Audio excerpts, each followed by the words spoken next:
Coming up on National Report, more troubling numbers from the Labor Department out this morning. Inflation, as measured by producer wholesale prices, that number ticked up again. That to 11.3%, nearing record highs there. Details coming up.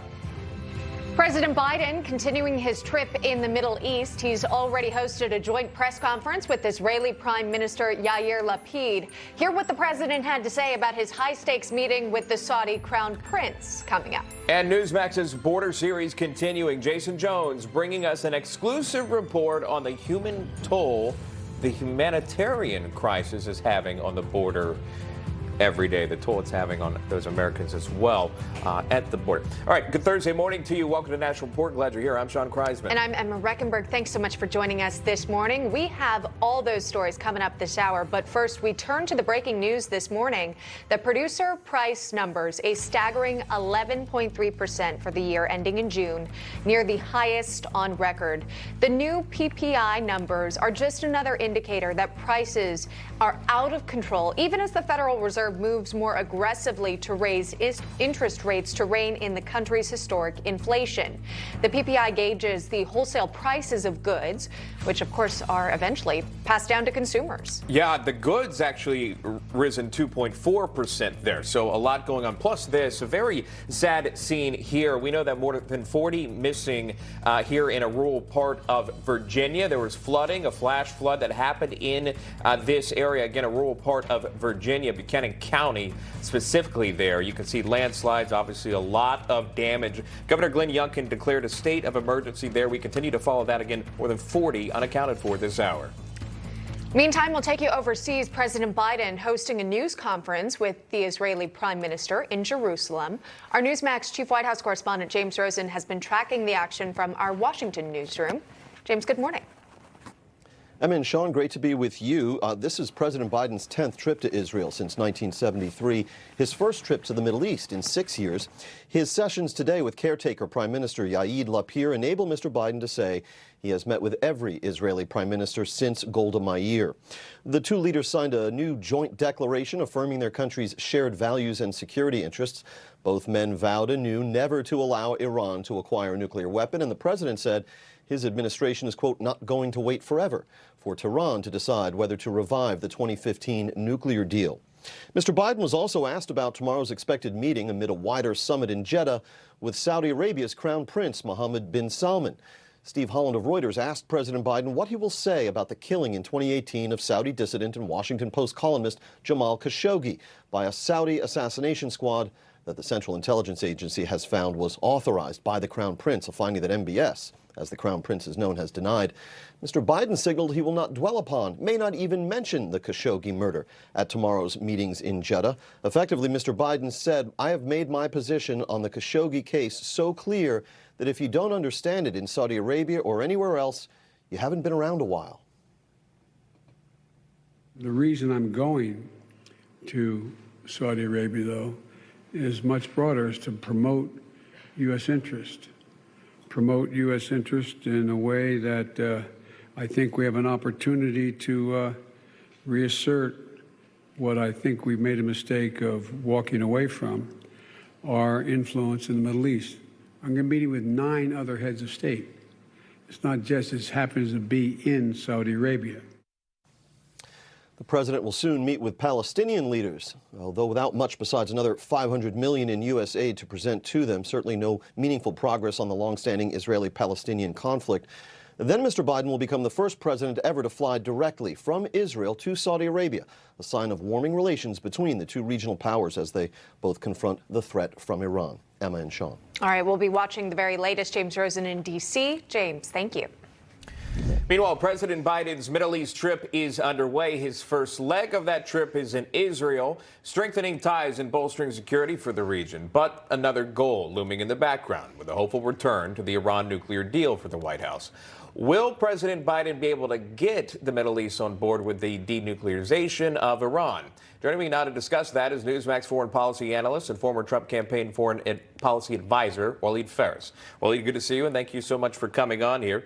I'm not sure if you caught the beginning of that press conference, a press briefing there with Lapid and Biden earlier this morning, our time. There was a lot that was said, so I wanted to take it step by step. One of those, since you served there with Trump, was President Biden really for the first time praising something that the Trump administration put in place, which were the Abraham Accords. And Biden said he supported the Abraham Accords. He's undone just about everything that Trump has done. Hasn't really praised this there on the American front. He got overseas there and again praised the Abraham Accords. Your thoughts on that? Well, first of all, yes, the Trump administration was the first administration to engage very directly in creating not just a peace accord, but a cooperation accord between a number of Arab countries and Israel. It is working. But this is in contradiction with the Iran deal, which was launched by the Obama administration and was relaunched again last year by the Biden administration. So you have to make a choice. If you are the U.S. president, the administration, you have to address your allies and your partners. In this case, that's Israel, the Arab coalition, and Saudi Arabia, UAE, and others. So what is the real goal of President Biden is here in question. Are you going to just bring back those allies without offering them the logical statement of we are with you against the Iranian threat? Or is it just a PR situation in a midterm election year? And with that, you would also question the two-state solution that the president did mention as well. But I wanted to move with the essence of time here to Iran, the Iran nuclear deal.